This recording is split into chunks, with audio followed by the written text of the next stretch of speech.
Ever seen like a video of one of those like balancing rocks? Yeah, the ones, Right. right? And just thought, whoa, how is that even possible? Yeah. Or maybe you've like, tried to build one of those like super tall block towers, and Oh, you're yeah. like, how far can I tilt this thing before it falls over? Mm. Well, today we're going on like a deep dive into like the physics behind all that, the physics of stability, I love it. what keeps things from like toppling over. Mm. And we're going to be using this really cool interactive simulation. It's from Open Educational Resources / Open Source Physics at Singapore Cool. as like our guide for today. It's amazing how, like, something that seems so simple, like a tilting block, Right. can actually reveal some pretty complex physics. Okay, so let's start with this simulation. So it just shows a block, right? Just a block, and you can like manipulate it, you can change its size, and even drag around its center of gravity. Okay. And the big question it asks is, how far can you tilt that block before gravity wins and it tips over? Yeah. And to understand that, we need to understand torque. Torque. All right, that definitely rings a bell from physics class, but maybe you could give us a little refresher. So think of torque as a turning force. The kind that makes things spin or rotate. And in this case, it's the force of gravity trying to rotate that block, like right off its base. So gravity is like an invisible hand trying to twist the block over. Exactly. And the amount of torque depends on two things. The force itself, which is gravity's pull in this case, and the distance from the pivot point. Okay, hold on. The distance from the pivot point, what does that mean exactly? Well, imagine you're pushing open a door. It's much easier to push from the handle, which is far from the hinges, than from a spot near the hinges, right? Yeah, for sure. That's because you're creating more torque with a greater distance. It's the same with the block. The farther gravity's pull is from the edge of the block that's touching the ground. That's our pivot point. Okay. The more torque it creates, and the easier it is to make the block rotate and fall over. Ah, I see. So it's like the block is a door, and gravity's pushing at the very top edge, trying to swing it open. That's a great way to visualize it. And here's where things get even more interesting. The simulation lets you play around with the center of gravity of the block. Okay, the center of gravity. So that's like the middle point of the block's weight, like where all the weight is concentrated. It's the point where you could balance the block perfectly on your fingertip. Now, the really cool part is you can move that center of gravity around in the simulation. And as long as it stays within the base of the block won't topple. Wait, really? That's kind of surprising. Why does that happen? I feel like if you're shifting the weight around, it should make it more likely to fall over. It all comes back to torque. You see, when the center of gravity is within the base, the torque created by gravity actually pulls the block back upright. It's like an invisible force is always working to keep it balanced. Wow. That's pretty amazing. So it's like the center of gravity is the key to the whole stability thing. Keep it within the base, and you're good. You got it. And that leads us to the concept of stability itself, which is basically an object's ability to resist falling over. But why does a wider base make something more stable? What's actually happening there? Well, a wider base means the center of gravity has more room to move around before it goes outside that base. Oh, that makes sense. So a wider base gives the object more leeway to tilt without the center of gravity going over the edge and causing it to topple. So a wider base, more stable. But is it just the width?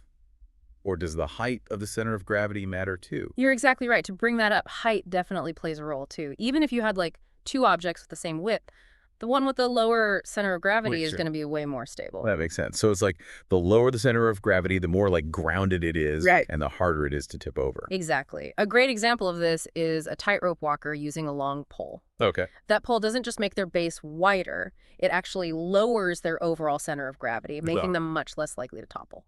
Oh, that's a really good point. I never thought about it that way. It's like the pole is helping them cheat gravity a bit. In a way, yeah. It's all about manipulating those forces and finding that sweet spot for stability. Okay, so we've got torque, center of gravity, and stability all working together here. But let's step back for a second. Why should we care about all this?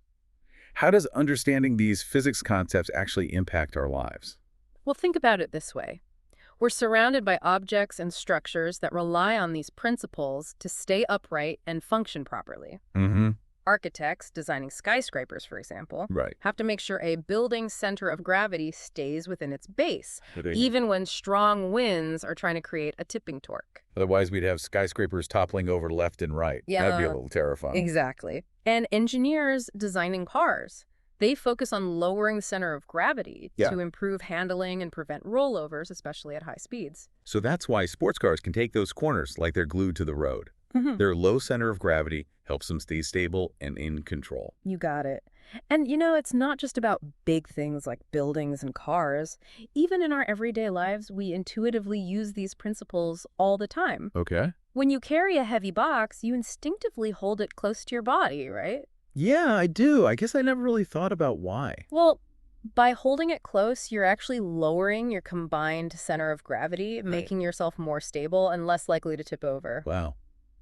It's like our bodies have a built-in understanding of physics, even if our brains don't always realize it. That's right. Or think about stacking objects. We instinctively put the heavier items at the bottom, Yeah. creating a wider, more stable base. Right. These principles are everywhere once you start to notice them. It's amazing how physics is just woven into the fabric of our lives. We've covered a lot of ground here, from tilting blocks to skyscrapers and everything in between. And we've seen how the seemingly simple act of tilting a block can unlock a whole world of physics concepts. Yeah. We've learned about torque, that twisting force that gravity uses to try and topple things over, and the importance of the center of gravity, that balancing point that determines an object's stability. Absolutely. This deep dive has definitely given me a whole new appreciation for the physics at play in our everyday lives.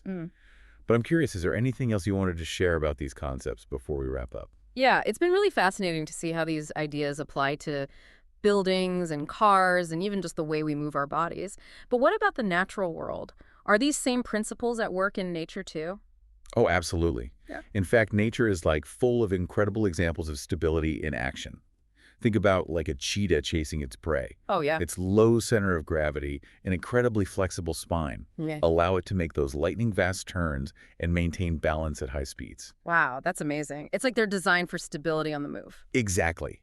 Yeah. Or consider the classic four-legged stance of most animals. Right. That wide base provides incredible stability whether they're standing still, walking, or galloping across a field. It's like nature's built-in tripod. So cool. And don't forget about trees. Oh, yeah. Their extensive root systems act like a giant underground base, anchoring them against strong winds and storms. You rarely see a tree topple over, even in like really severe weather. Yeah.